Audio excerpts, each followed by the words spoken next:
A partir de este momento estoy grabando el encuentro. Bien, yo les preguntaba, ¿recuerdan lo que quiere decir polisemia? ¿Alguna? Puede escribir ahí más o menos lo que recuerda, con sus propias palabras, no hay problema.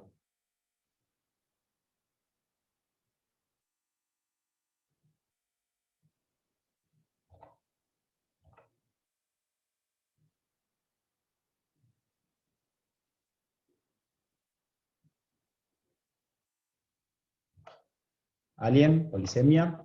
Pues es un concepto muy interesante para tomar.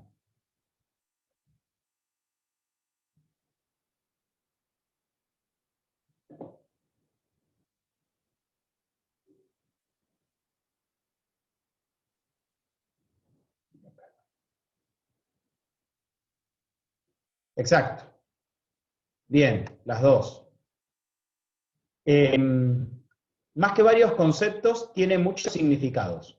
Bien, cuando decimos que algo es polisémico, puede ser una palabra. Por ejemplo, si yo les digo a ustedes la palabra hogar, en la cabeza de ustedes se van a generar muchas ideas y cada una de ustedes va a tener un significado distinto.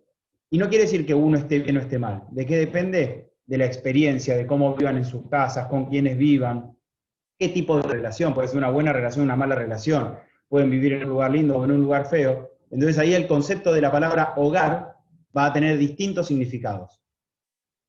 En el caso de las imágenes pasa de la misma manera, ¿sí? Lo que quiere transmitir una imagen. Ahí vamos a retomar un poco después eso, Ro, porque no es lo que quiere transmitir, sino que la polisemia es lo que efectivamente transmite. Y ese es el problema, porque el autor de una obra quiere producir un concepto, quiere transmitir una idea. Ahora, acá somos 4 personas.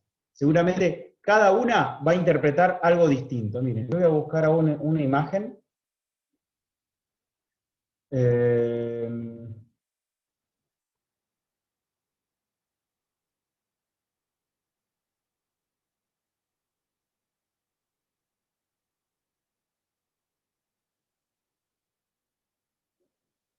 Acá les estoy compartiendo una obra, ¿sí? De Pablo Picasso que se llama El Guernica. No importa el contexto. Bien, ahora no importa el momento de que yo les explique cuál es el contexto. Pero la realidad es que cada una de ustedes va a mirar, va a recorrer esta obra. Les pido que se tomen unos segundos para mirar las distintas figuras que aparecen. Y seguramente la imagen que les aparezca a ustedes en la mente, con qué cosas ustedes la asocian a esta pintura, a este mural en realidad, va a significar distintos conceptos, distintos sentidos. Van a construir ustedes distintos sentidos a partir de esta obra. En la medida en que yo les vaya dando cada vez más información, seguramente ustedes van a seguir complejizando ese concepto inicial. Bien, por ahí viene la cuestión de la polisemia. Entonces, una palabra, muchas palabras son polisémicas. Por ejemplo, si yo les digo virome o lapicera, no creo que sea muy polisémica, ¿sí? Seguramente ustedes se van a imaginar a un elemento que me permita a mí escribir en una hoja. Pero si yo les digo hogar, ¿bien? O yo les digo amor, o les digo tristeza, seguramente lo van a asociar con múltiples significados en función de sus experiencias de vida.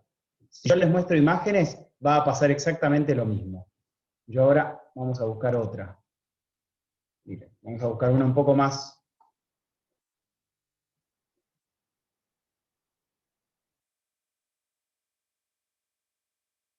Esta, vamos a compartirles y nos vamos a ir metiendo un poquitito en el tema de hoy.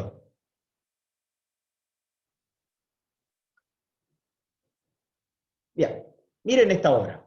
Esta obra es de un artista objetual, vamos a empezar a meter algunos conceptos, artista objetual porque trabaja con objetos, que se llama Joseph Kosuth. Y esta obra se llama sencillamente Una y tres sillas. Entonces, ¿qué hizo el artista? Puso la silla en el medio, a la izquierda una imagen de una silla, y a la derecha la definición de una silla. ¿Alguien se anima a decir qué le genera esta obra? Pueden hacerlo por escrito. Yo les trato de traducir lo que dice ahí la definición. Una silla es un asiento con una espalda y a veces tiene brazos para apoyar. Usualmente es para una persona. Puede ser una silla de oficina o de autoridad, o de una oficina. Bueno, vuelvo a repetir lo mismo. La persona, también la silla puede ser entendido, porque en inglés chair tiene otro significado, puede ser la persona ocupando una silla o una oficina. Puede ser también pensado como chairman, quiere decir como el jefe de una reunión, o sea, el que encabeza. Imagínense, por ejemplo, Mirta Legrand, ¿no? Encabezando la mesa de almorzando con Mirta Legrand. Block, bueno, puede ser una estructura metálica o un soporte, y también puede servir de base, se utiliza ese término de silla en Estados Unidos para los sostenes, nosotros le decimos las bases que van sosteniendo las vías del tren. Bueno, ahí están todos los significados posibles de silla. Y tenemos el objeto real, imagínense ustedes en una exposición de arte, que ven el objeto real, y además ven una imagen de una silla. Y la obra se llama Una y tres sillas. ¿Qué les transmite esta idea de arte?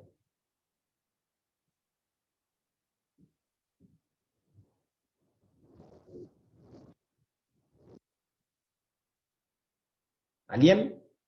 Ahí, que escriba algo. Lo que opinen. Nada va a estar bien o va a estar mal ahora.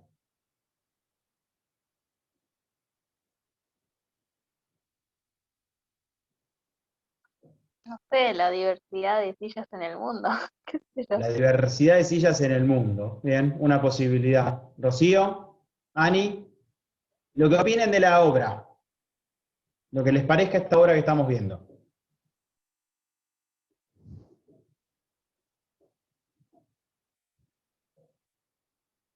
Que cualquier objeto es arte. Bien, nos estamos acercando un poquito a seguir pensando. Cualquier objeto es arte. Para vos, Rocío, te pregunto, ¿cualquier objeto es arte?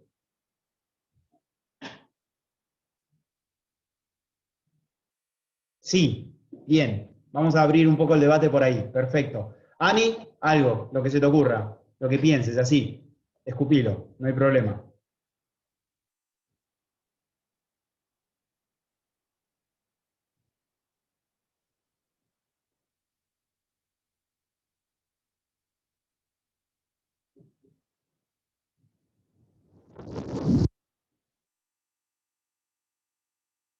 Bueno, no sé si estás escribiendo mientras voy a abrir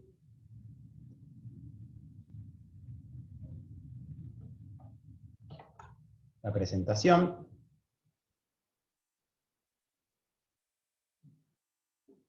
¿Ahí ven la presentación?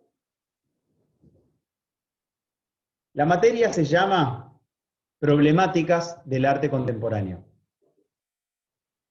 Y la materia anterior se llamaba Artes visuales en la modernidad y la contemporaneidad. A ver, vamos a repasar un poquito historia. ¿Qué se acuerdan? ¿Se acuerdan que tenemos varias edades? La edad antigua, la edad media, la edad moderna y la edad contemporánea. La historia está dividida en esos grandes 4 bloques. La modernidad, cuando hablan de la modernidad en la materia anterior, hablaban del periodo de la edad moderna. Más o menos, ¿se acuerdan de qué año a qué año va la edad moderna? ¿Alguien? En siglos, no me precisen hechos, porque hay distintas definiciones, pero más o menos, ¿se acuerdan qué sucedió para que terminara la Edad Media y comenzara la Edad Moderna? Más o menos el siglo, ¿alguien? ¿No se acuerdan? Bueno, vamos a repasar. La Edad Media terminó a mitad del siglo XV, aproximadamente en el año 1453, si mal no recuerdo, con la caída de Constantinopla. La caída de Constantinopla era un reino de aquel entonces. Cuando cayó ese reino, es el hito que se toma de referencia. Pero también hay otros hitos importantes en el 1400. En el 1400 aparece la imprenta. La imprenta permite justamente empezar a divulgar textos impresos. Hasta ese momento todos eran manuscritos, escritos a mano. Y a partir de ese momento podemos empezar a hacer copias de textos escritos y poder replicar y copiar y copiar y copiar, y bueno, llegar a mucha más cantidad de gente. Eso fue un cambio significativo en la cultura occidental. Cuando hablamos de Occidente, nos estamos refiriendo a Europa Occidental y a América. ¿Bien? No a Oriente. Oriente tenemos ya la parte China, India, Japón, Oceanía, Asia. Bueno, entonces, y en el siglo XV también pasó algo importante que ustedes, no sé si lo han visto. Se dieron muchos movimientos filosóficos, intelectuales, artísticos. Entre ellos aparece el humanismo. ¿Qué significaba el humanismo? Que dejamos de pensar en la idea de que Dios es el centro del mundo y el hombre, el humano, pasa a ser el centro del mundo. Entonces nos puso a nosotros como en un lugar importante, clave. Después también se dio en el arte el Renacimiento, que recupera elementos del humanismo. ¿Qué hizo el Renacimiento? El Renacimiento tuvo tres grandes etapas. Una fue en el 1400, que se llamó el Quattrocento, porque fue principalmente en Italia. En el 1500 fue el Cinquecento, y después llegó el manierismo. Lo importante fue el Quattrocento y el Cinquecento. Lo que generaron ellos fue recuperar a los autores de la época de la Edad Clásica, de la antigua Grecia. ¿Qué tipo de arte tenían en la antigüedad? Era un arte que imitaba a la realidad. Así que lo que van a hacer durante el Renacimiento, algo que había opacado, que había aplacado la Edad Media con el oscurantismo, con el gótico, fue esta cuestión de imitar la realidad. Entonces, si yo veo a un hombre, lo quiero representar en una pintura o en una escultura, perfecto. De la manera más perfecta y real posible. ¿Sí? Eso se llama, algunos le llaman realismo, otros le llaman mímesis. ¿Por qué? Porque la mímesis es imitar aquella realidad. ¿Sí? La realidad que yo tengo afuera, la que puedo ver. Esto fue un cambio en el arte increíble, porque generó una transformación de cómo pensar el arte, y abrió un debate, y ahí aparecieron dos grandes ramas. Una, los que iban por el lado de imitar la mímesis, entonces tenemos al Renacimiento, al clasicismo, al neoclasicismo, y después tenemos del lado de enfrente a quienes no, quienes sostenían que mejor mantengámonos en el arte que no tenga que imitar la realidad, porque no tiene mucho sentido. Vamos a jugar un poco con la realidad. Entonces hablamos más de, ya no de mímesis, sino de figuración. ¿Sí? La figuración implica exagerar algunas formas, colores, transformar las formas del cuerpo. Y ahí aparece el romanticismo, aparece después el barroco, el rococó, el impresionismo y el posimpresionismo. Esas corrientes que yo les estoy diciendo van desde el 1400 hasta el 1800, finalizando el siglo XIX. Cuando termina el 1800, arranca el nuevo siglo, pero yo les decía hace un ratito la Edad Moderna. La Edad Moderna iba del siglo XV, o sea, del 1400, con todos estos cambios, a la Revolución Francesa. ¿Cuándo fue la Revolución Francesa? A ver si alguien se acuerda, más o menos. Siglo, momento. ¿Alguna? Revolución Francesa, que tenga presente. Revolución Francesa tuvo los ideales de libertad, igualdad y fraternidad. Ideales clave para poder pensar la modernidad. Transformó el mundo la Revolución Francesa, en términos principalmente políticos, porque lo que hizo fue eliminar las monarquías absolutistas. ¿Nadie? Bueno, el año 1789. Estas cosas vayan teniéndolas presentes porque nos permitan a nosotros ubicarnos. Exacto, bien, Rocío, 1789. Nos permiten ubicarnos en tiempo y espacio. Porque el arte no es una, y ahora vamos a responder esta pregunta que dejé ahí a propósito, no es que el arte sale de la nada. El arte está influenciado por el momento. Entonces, el neoclasicismo, por ejemplo, empieza a retratar todas las grandes batallas o los grandes movimientos populares que se dieron durante la Revolución Francesa, la toma de la Bastilla, por ejemplo, y lo que sucedió después. ¿Bien? Entonces, siempre hay un diálogo entre el arte y la realidad. Porque hay quienes dicen que el arte es la manera en que interpretamos nosotros la realidad que nos rodea. Pero no todos la interpretamos igual. Por eso, volvemos a lo que decíamos hace un rato, hay polisemia en la imagen. Todo el tiempo hay polisemia, todo el tiempo hay múltiples sentidos. Entonces, 1789, Revolución Francesa. 1776, es decir, 13 años antes, revolución en Estados Unidos, es la independencia estadounidense de Inglaterra. Y más o menos en ese periodo, también fines del siglo XVIII, se da la primera revolución industrial. Entonces, fíjense que fines del siglo XVIII termina la edad moderna y empieza la edad contemporánea. Y la edad contemporánea se extiende hasta nuestros tiempos. Todavía no hubo un cambio significativo para empezar a hablar de una nueva era o de una nueva edad. Y ahí viene la confusión, porque fíjense, ¿cómo se llama la materia? Problemáticas del arte contemporáneo. Pero cuando hablamos de arte contemporáneo no nos estamos refiriendo al arte que se inició a fines del siglo XIX, perdón, fines del siglo XVIII, principios del siglo XIX. Cuando hablamos de arte contemporáneo nos estamos refiriendo al arte que empieza a transformarse a partir de la segunda mitad del siglo XX. Más o menos 1950, 1960 es el grueso de todos los cambios y que también se extiende a 1970. Y ese fue un nuevo quiebre importante. Pero antes de ese quiebre, en este recorrido que estamos haciendo, se da otro que es clave. ¿Han oído hablar de las vanguardias artísticas del siglo XX, de principios del siglo XX? ¿Alguien escuchó en alguna materia las vanguardias artísticas, como el cubismo, por ejemplo, el dadaísmo, el surrealismo, el constructivismo? ¿Les suena alguna de estas corrientes artísticas? Sí, bien. Esa transformación del arte, de las concepciones artísticas, se dio a fines del siglo XIX, digamos 1890 más o menos, y se extendió hasta la década del 30 más o menos. Son muchos los movimientos artísticos que se han generado en ese entonces. Los más importantes son los que yo les comentaba, ¿bien? Pero uno también, por ejemplo, uno interesante es el fauvismo. La cuestión es que hacia fines del siglo XIX se da el postimpresionismo. Y del postimpresionismo recuperamos algunos artistas que son importantes, como por ejemplo Cézanne, Paul Cézanne, o Van Gogh, que también es conocido. Pero me interesa quedarnos con Paul Cézanne porque él se vinculó con Picasso y fueron los que iniciaron el cubismo.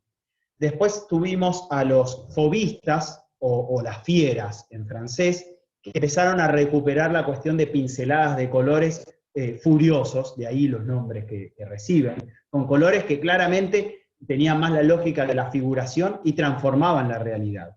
Pero con el cubismo aparece algo, con el cubismo, el constructivismo ruso, después tenemos también otro movimiento en Holanda que se llamó, tiene nombres bastante complejos, yo después se los voy a ir pasando, el neoplasticismo o movimiento de Stichel en holandés, que empiezan a introducir el abstraccionismo. Entonces teníamos, repasamos, el primer movimiento de la modernidad fue el modelo de la mímesis, de la imitación, el modelo mimético. Después, con el romanticismo arranca la figuración, ¿bien? Esta cuestión de la representación exagerada de la realidad, como podría llegar a ser, por ejemplo, el fauvismo.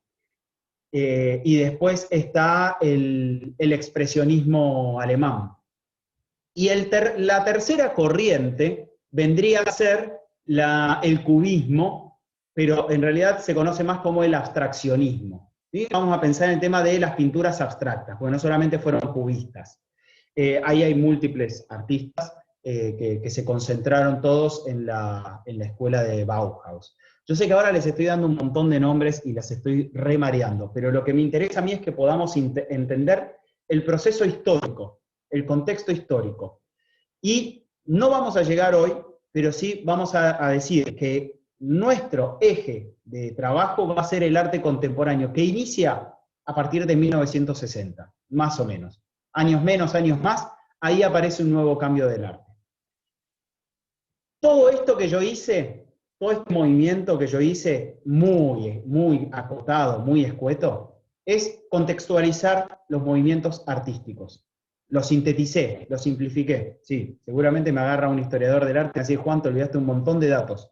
Seguramente. Pero me interesaba que nosotros pudiéramos entender cómo se da el recorrido histórico de los contenidos de la materia del año pasado, que yo no sé si llegaron a ver todas esas corrientes, pero que me permite a mí recorrer 400, casi 500 años de arte. Es un montonazo, un montonazo. Ahora, quiero que ustedes me digan, quiero que en base a esto que estuvimos charlando, y están en sexto año, están terminando la especialización en artes visuales, y quisiera que me dijeran ustedes qué entienden por arte, qué es para ustedes el arte. Yo di algunas ideas, di algunos tips, di algunas pistas para poder pensar qué entendemos por el arte. Aclaro algo, no hay una única definición de arte correcta. ¿Por qué? Primero, porque hay varios pensadores que piensan el arte. Hay distintos historiadores y críticos del arte que tienen sus posicionamientos. Y a su vez, en cada momento histórico, la concepción de arte ha ido variando. Y eso es lo que nosotros vamos a trabajar en nuestra materia. Estoy haciendo todo esto para que piensen una definición de arte y la escriban. Y vuelvo con el título de la materia. ¿Por qué no se llama arte contemporáneo solamente? Porque podríamos haber dicho arte contemporáneo y ya. No, porque el arte contemporáneo se da en una serie de cambios históricos, políticos, sociales, económicos, culturales, que afectan al arte. Entonces empieza a aparecer el arte objetual, el hecho artístico, aparece fuertemente el museo, el mercado en torno al arte, las exposiciones de arte, el rol del espectador, las tecnologías, los movimientos políticos y el arte. Fíjense cómo todo se empieza a complejizar. Y el arte no es algo encerrado y aislado del mundo. Está completamente atravesado. Y el arte contemporáneo es más complicado para entenderlo que las artes clásicas, digamos, ¿no? Esas bellas artes hasta el siglo XIX. ¿Alguien que se le ocurra una definición de arte? Bien, aquí, Rocío. Para mí el arte es una manera de expresar algo y hay muchos tipos de arte. Por ejemplo, el teatro, dibujar. Bien, hay distintas formas de expresión de arte. Me voy a quedar con la idea de expresar. Para Rocío, lo importante es expresar. No te preocupes, no es cuestión de que esté bien o esté mal, es una apreciación tuya, ¿bien? Que tiene que ver con la expresión. Entonces parte del lugar del artista. Yo quiero hablar. ¿Cuándo hay arte? Es otra pregunta que nos vamos a llevar para pensar. Y el otro, ¿qué es un paradigma estético? ¿Cuándo hay arte? Es esa pregunta que decíamos hace un ratito, porque había en el chat, esperen que no lo puedo abrir. Bueno, hablaba de que lo que decía, creo que Rocío, que todo objeto puede ser arte. Entonces la pregunta es, este objeto que yo tengo aquí, una virome, ¿esto es arte? ¿Este objeto es arte? Bien, si esta pregunta la hacemos en 1800, nos van a decir, no, ni loco, Juan, olvídate, eso no es arte. Ahora, si la hacemos en 1920, 1930, me dicen, y capaz, tal vez podría llegar a ser arte, me van a decir. Fíjense cómo cambia el concepto de arte. Acá yo traté de resumir algunas cuestiones. El marco cultural. Cuando nosotros hablamos de cultura, esperen, no nos va a dar el tiempo, yo prefiero, no nos va a dar el tiempo porque nos queda un ratito.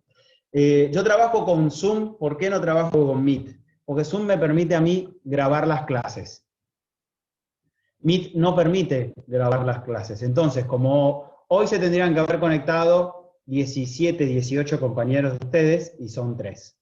Entonces, como sé que hay personas que quizás no pudieron conectarse porque no tienen la conexión, porque no quisieron hacerlo desde sus casas, porque no tienen computadora o teléfono, grabamos esto y después lo dejamos subido en el aula virtual a través de YouTube para que puedan acceder a esta clase grabada. Y si bien tiene la ventaja Zoom de poder grabar, tiene la desventaja que los encuentros duran 40 minutos. Entonces, como a mí me interesaba no marearlas con un montón de cuestiones, y este es el primer encuentro, y ya fuimos charlando algunas ideas, algunas problemáticas, quiero que se queden con estas preguntas. Estas preguntas les van a servir a ustedes para ver el video que yo les voy a dejar. Yo les voy a dejar a ustedes un video con una actividad. El video es la entrevista realizada a una crítica e historiadora del arte mexicana que cuestiona, aniquila prácticamente la idea de arte contemporáneo. Le parece una porquería el arte contemporáneo, para decirlo así como lo podemos decir en el barrio, es pésimo. Digamos, el arte contemporáneo, dice ella, no existe. Y entonces yo me pregunto, digo, ¿para qué tenemos una materia que se llama arte contemporáneo? Bueno, el arte contemporáneo es polémico, el arte contemporáneo es disruptivo. Quiero que anoten esta palabra, disruptivo. ¿Qué quiere decir esa palabra? Quiero que la busquen, y les voy a escribir acá. El arte contemporáneo es disruptivo. Entonces quiero que busquen esa palabra. ¿Por qué es disruptivo? ¿Qué quiere decir que el arte sea disruptivo? Esta historiadora del arte, que se llama Lesper, lo que cuestiona es justamente todos estos cambios en el arte que se empiezan a generar, que se generaron a principios del siglo XX y en la segunda mitad del siglo XX. Y lo que pone en tensión es la respuesta a pensar qué es el arte para nosotros, cuándo es que hay arte y qué es un paradigma estético. Cuando hablamos de paradigma estético les voy a dar una pista, lo vamos a seguir trabajando el próximo encuentro, pero quiero que primero vayan acercándose a este debate que plantea el video. Cuando hablamos de paradigma estético nos estamos refiriendo a esto que charlábamos, en un momento histórico y en un lugar determinados, ¿no? Vamos a suponer, por ejemplo, en Argentina, en Latinoamérica, en el siglo XXI. En este siglo que nosotros nos encontramos en este momento, afectados por la pandemia y la cuarentena, ¿qué entendemos por arte? El paradigma estético responde a qué entendemos por arte en este momento y en este lugar. Y cuando decimos qué entendemos por arte, tenemos que pensar cuál es el rol del artista. ¿Bien? Lo que planteaba Rocío. Para mí es expresar algo. Bien. ¿Qué rol tiene el artista? ¿Qué rol tiene el espectador? Si el espectador es pasivo, o sea, nomás se queda mirando una obra de arte, la contempla, la disfruta y sigue a la siguiente obra. O no, interactúa con la obra. Y ahí algo cambia. Entonces, el rol del artista, el rol del espectador, el objeto o el hecho artístico. ¿Cuándo hay arte? A esa pregunta responde. ¿Cuándo entendemos que un objeto u otro, por ejemplo, antes estábamos acostumbrados a no discutir que una pintura colgada en una pared es arte? Ahora, ¿qué pasa si yo cuelgo un objeto? ¿Es arte? ¿Cuándo ese objeto deja de ser objeto con una utilidad, una virome, y se convierte en un objeto de arte? O lo mismo, cuando un hecho cualquiera que sucede es, supongamos, había un artista aquí en Argentina, Klein, de apellido, que, por ejemplo, él se firmaba y decía, esto es arte, y como él era artista, agarraba un arma, disparaba un vidrio, y la huella que dejaba ese balazo en el vidrio, él era contemplado un objeto de arte porque él era artista. Entonces, ¿eso es arte? Para ponernos a pensar. ¿Bien? Entonces, el paradigma estético viene a definir esas cuestiones. Define qué es el arte, define cuándo hay arte, y define todos los factores que están alrededor del arte. ¿Sí? Para pensar esas preguntas y sus respuestas. ¿Se entendió más o menos por dónde va la materia? Yo sé que fue mucha información, no sé si han tomado nota, esto, como les decía, queda grabado, pero quiero que se anoten, sí, estas preguntas, sí, perfecto, las tres. Quiero que se anoten estas preguntas, porque estas preguntas son las que quiero que tengan presente cuando ustedes vean el video del Lesper, porque yo después les voy a pedir una opinión y vamos a armar un debate. Espero que el próximo jueves podamos encontrarnos en las aulas presencialmente para poder debatir entre todos y todas, poder charlar, bueno, ¿qué entendemos por arte? ¿Se puede decir que todas esas cosas que va mostrando Lesper, el video, o las que podamos compartir aquí en el aula virtual, sean contempladas arte o no? Dejo abierto el debate para que ustedes reflexionen, piensen que están en el último año de una especialización en artes visuales, tienen una idea de qué es para ustedes el arte, o qué tipos de artes existen, como comentaba también Rocío en relación al teatro, a dibujar, al graffiti. ¿Qué tipos de artes existen y cómo han ido variando históricamente? Y si las nuevas formas de arte que aparecen, ¿ustedes las contemplarían como arte o no? Y quiero despedirme con una para generar un poquito de debate, para que no sea tan sencilla la cuestión. A ver si lo encuentro.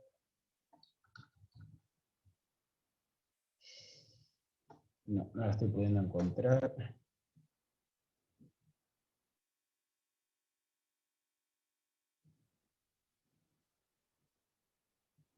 Este objeto de arte para despedirnos. Esta obra se llama La civilización occidental y cristiana y es de León Ferrari. Bien, para pensar, ¿esto es arte? Las dejo con esa pregunta y nos encontramos la semana que viene, chicas. Espero que estén bien.